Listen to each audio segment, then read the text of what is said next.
Taste the Mediterranean through March 19th at Whole Foods Market. Save on animal welfare certified bone and beef short ribs, sustainable wild-caught sockeye salmon, and more. Find sales on Parmigiano Reggiano, charcuterie and ground lamb. Grab an olive boule bread from the bakery. Plus, wines from the Mediterranean start at just $8.99. Taste the Mediterranean now at Whole Foods Market. Must be 21 plus. Please drink responsibly.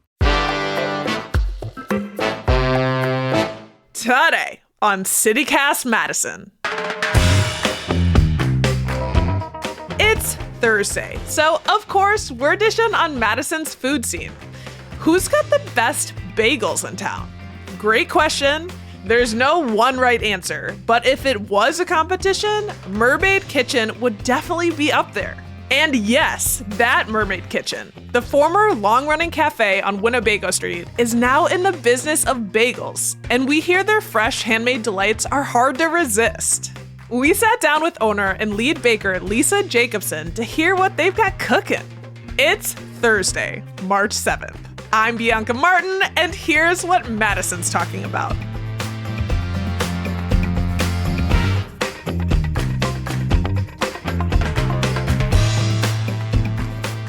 Lisa, hello. Hi, Bianca. Nice to meet you. Lovely to meet you.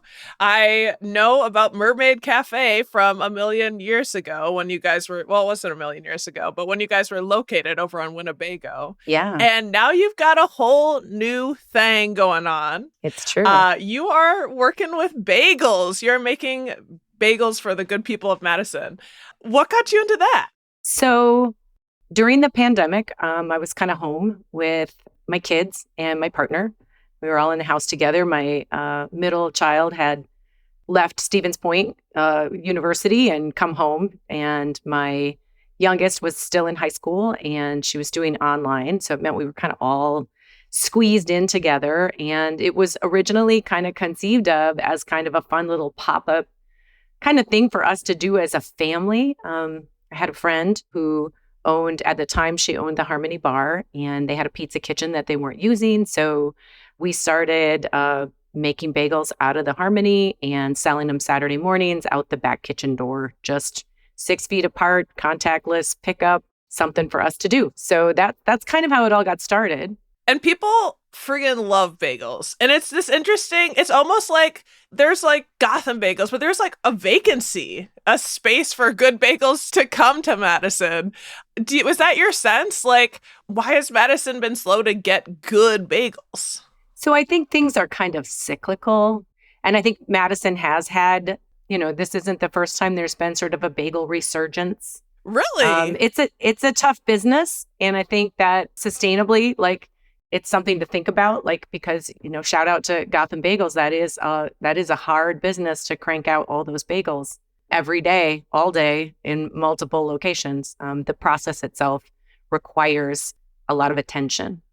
So I think, back in the day when I was in college, the Madison Bagel Company is Michael Maddie's still here in Madison. Amazing bagels. I used to eat one. Lindsay Christians and I had this conversation when she was interviewing me a couple of years ago where I would get up in the morning in college. So the Madison Bagel Company was originally right next to where the Plaza Bar is. Oh, sure. You know where that is? Yeah. Yeah. So I lived on Gilman Street and I was a senior and I'd get up in the morning and I would run to the bagel shop and get a hot cinnamon raisin bagel. Nothing on it, just a hot cinnamon raisin bagel. And I would eat it on the way to class. And then, when I would wake up late, my first thought wasn't, oh no, I'm late to class. It was oh no, I won't get a bagel today. Yes. That was my first thought upon waking. So that was definitely an inspiration for me. You said there was a resurgence because it feels like, at least for some folks on our team, Molly, she has got the idea. She's like, there are not enough good bagels in Madison. So do you feel like this is a moment where it's coming back? I always say this, I have to say this at the farmer's market a lot to people. There are different things that go into bagels that make a good bagel. It's not a bun, and we can talk about those things. But also the best bagel you're ever going to eat is one that just came out of the oven.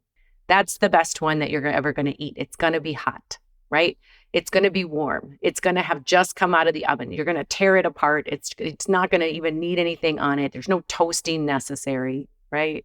That's a really tough thing to do if you're a bakery. You're going to get up in the morning. You're going to do them every single morning. It's a tough process.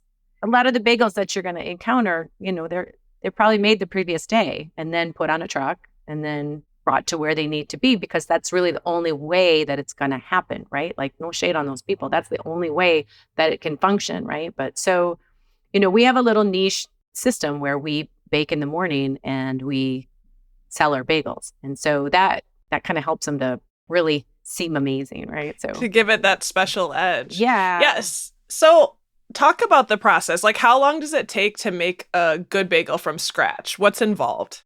There's a couple of different ways that you can do it.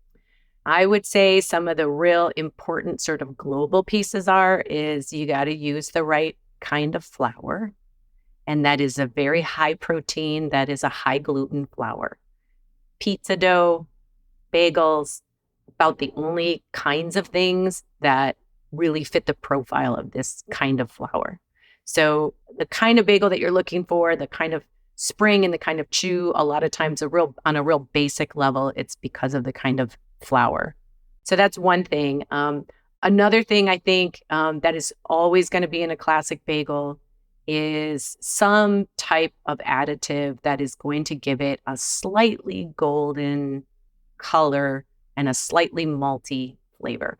So that might be barley malt syrup, that might be diacetyl malt powder, but that is typically something that you would see in a bagel where you're like, that has that bagel flavor that you want, right? And otherwise it can be just a little bit too plain. So it gives it like a little dimension to the flavor of the dough. And then the third thing I would say is kind of traditionally boiled or steamed water bath, like Montreal bagels. They put them in like a not quite boiling, honey-filled, low water temperature. But what you want to do is you want to get those bagels immersed in water so that they gelatinize around the outside. And what that does is it keeps the bread dough on the inside from rising too fast. It's actually kind of trapped in there. It'll rise to a certain level and then it'll get trapped. So you get that crust on the outside of the bagel and then you get that doughy interior. So that's number 3, right? Number 4, the final one I would say is the oven has got to be hot enough when the bagels go in. So you're not baking bagels at the same temperature you're baking cookies, right? It's a hot oven. So those are the 4 things that I think for sure, in my opinion, my Midwestern opinion, right? Hey, I didn't suggest to add cheese to it. So we do to add some to some. But in my humble opinion, those 4 things are the things that kind of connect all the good bagels that you see. Now, there are sourdough bagels. There are different kinds of grains that people use to get that high protein flour bagels. There is long cold ferment or not fermenting at all, right? You don't have to put them in the fridge for a long time. I do. If you go watch a YouTube video of a traditional New York bakery, they're not like shoving a bunch of bagels into the refrigerator for a day and a half before they take them out. They're doing them just constantly, right? So I think those things are all different. There's a lot of talk about the water. We don't have access to New York City's mountain water as the claim goes, but we do have access to filters. And so, good quality filtered water is another component. So, yeah, I just heard about that the water might have an impact, like hard water, that is a really key component of the outcome. Well, it'll certainly screw up your kitchen equipment. So there's that side effect, whatever you want to say about the bagels, you want your 3 compartment not to have a weird calcified sheen all over it. You might want to soften your water and then get a water filter for your baked goods. So, well, you were sharing like in your Midwestern point of view. I mean, while you were talking through that, I was like, my stomach started to talk to me. So, from one Midwesterner to another, there we go. Oh dear, now you're gonna put some Asiago cheese on there. It's gonna be real good.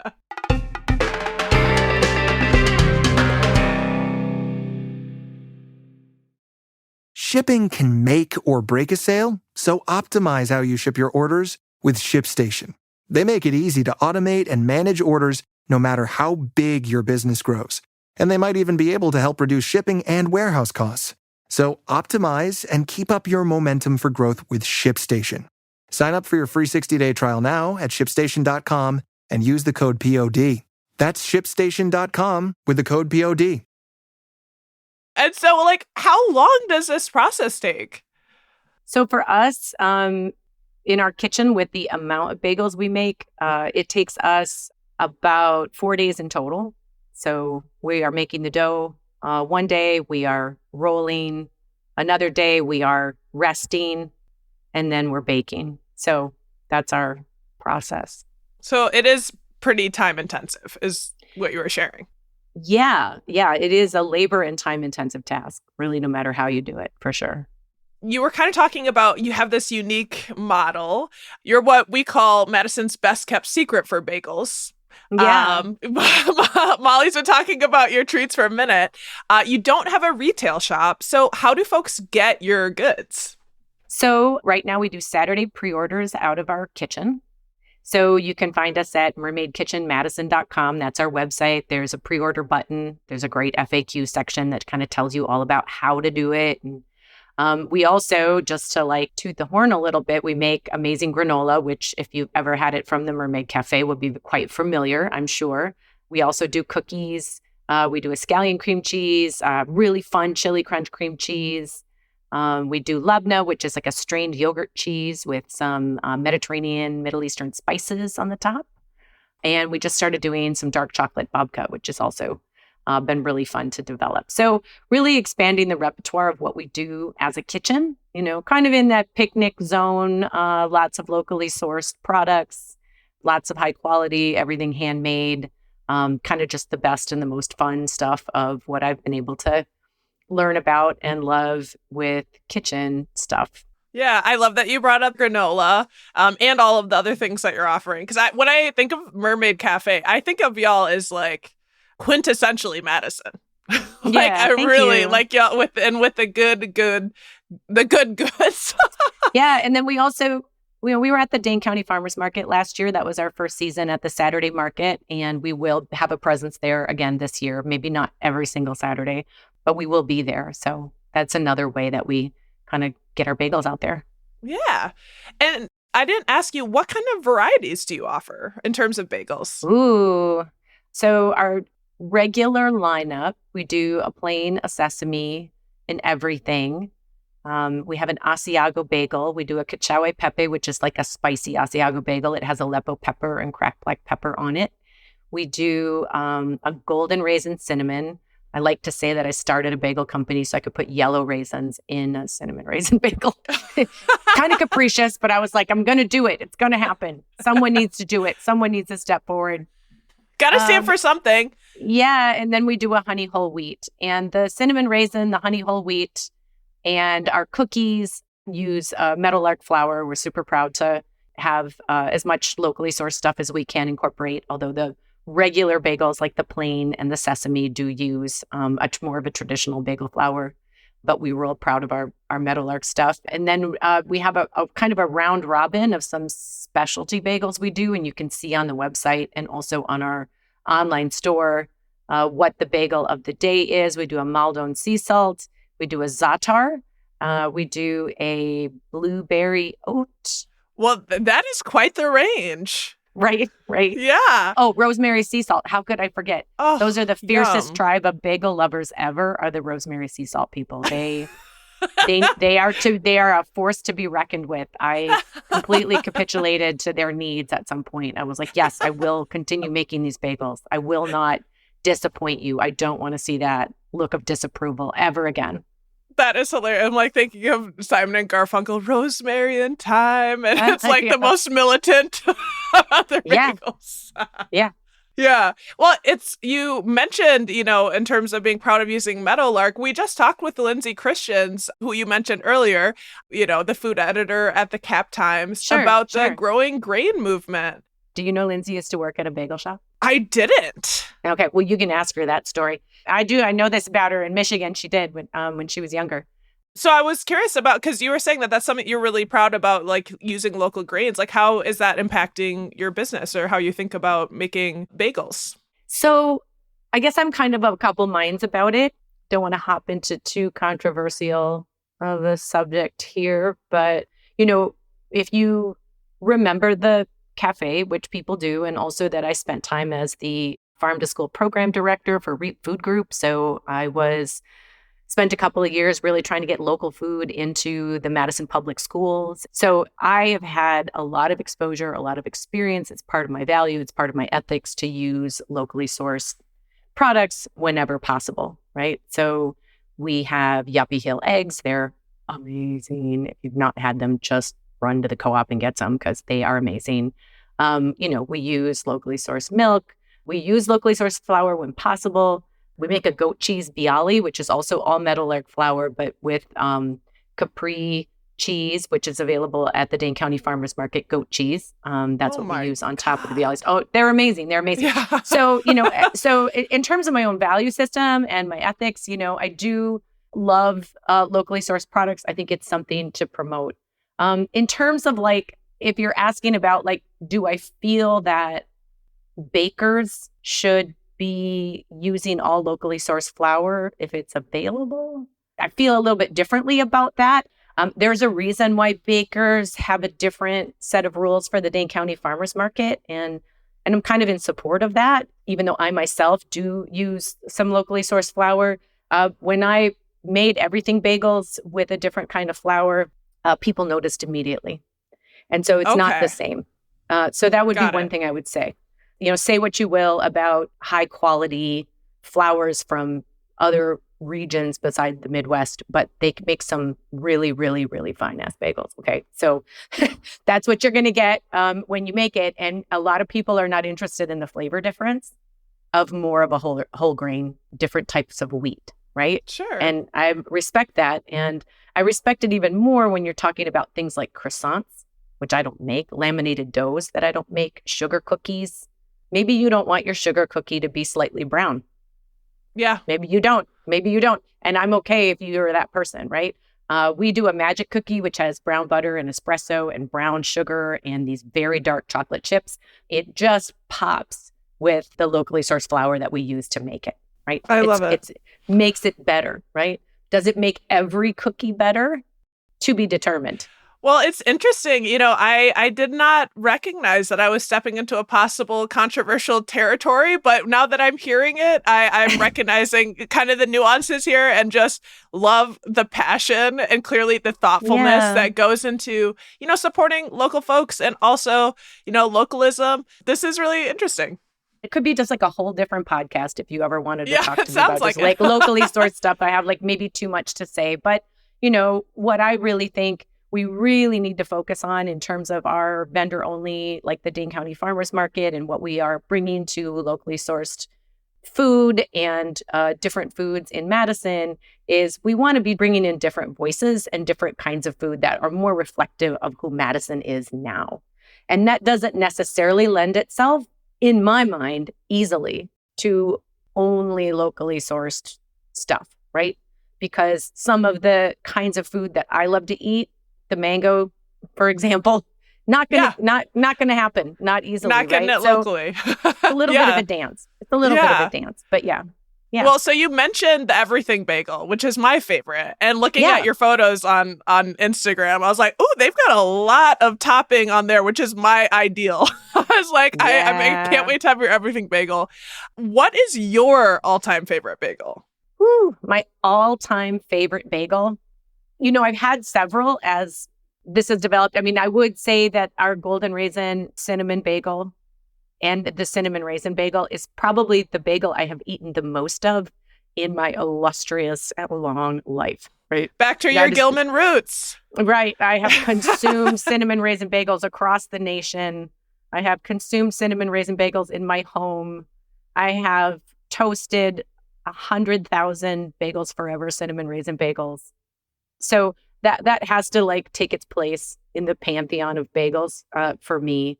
If I'm going to choose a sandwich bagel, it would probably be the everything bagel. I think I'm, pretty much most people where I'm like, oh, you can put poppy seeds and sesame seeds and black sesame seeds and garlic and onion on the top. Yeah, do that. Do all of it. Right. So a little bit of Yes. salt. That's what I have to say about like most eaten bagels. Yeah. Yeah. When you could have it all, why wouldn't you take that? Exactly. And so why would you say bagels are your thing now? Ooh, I do think that, having that opportunity to spend that time with my kids, to start that piece of the business together was really fun and had this kind of added dimension that, my kids have been raised Jewish. Their dad is Jewish. They know Jewish holidays. We have a lot of exposure to different types of not just like traditionally Eastern European or traditionally New York Jewish food, but they have a lot of like Israeli cousins. And so we've had a lot of exposure to a lot of different kind of sort of more Israeli type food, like the labna, like the za'atar, right? Like shakshuka, right? So we've had that. So it really felt great to be able to do that with them and kind of explore that piece. And then, on a real practical level, by the time my daughter went back to school and my son went back to college, right? Like I was making bagels. And I had a choice to kind of just close the door on that and be like, that was fun. We did that or to continue on with it. And I had developed a skill and developed something that I was interested in and kind of had fun making. So, wanted to continue it on that basis, right? So that's kind of how I got here. Yeah. So what's next? Is there a retail bakery on the horizon? Not currently. I hope we're at more than one farmers market this summer. We're definitely going to be returning to the Dane County Farmers Market. We also love the Northside Farmers Market up there on Sherman Avenue and Northport Drive. Amazing little farmers market. That's where we spent our first 2 years. And, I think one of the things that we got out of the pandemic is sort of this process where people are like, wait, so if I go online and I go on to pre-order, you're going to make stuff for me. You're going to make stuff for me, basically, right? And have it ready for me, all packaged up. And all I have to do is drive over on Saturday morning and pick it up. It's all paid for. I get to like piece out, take my bagels home, my cream cheese home, my granola home, right? My babka home. People are all like, eat it in the car should be the logo for the babka because I think that's what people are really doing. I made it in sort of a pull apart loaf so that it's darn easy to eat in the car. You know what I mean? Well, it's just like, if you insist, I'll get this personalized, made for me. Yeah. So I see more things like that. I see more robust products coming out of the kitchen. I see some collabs with some of the local businesses, some other local chefs that I hold near and dear to my heart, stuff like that. That's what I see in the future.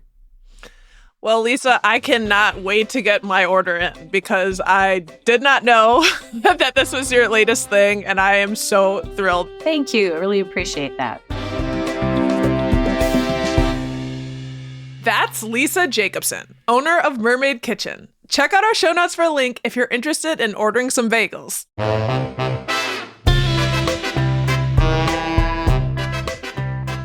That's all for today here on CityCast Madison. I'm Bianca Martin. If you enjoyed the show, why not share this episode with the person you most love getting breakfast with? We'll be back tomorrow morning with more stories from around the city. Until then, chew on this. In a world full of plain bread, be a bagel with everything.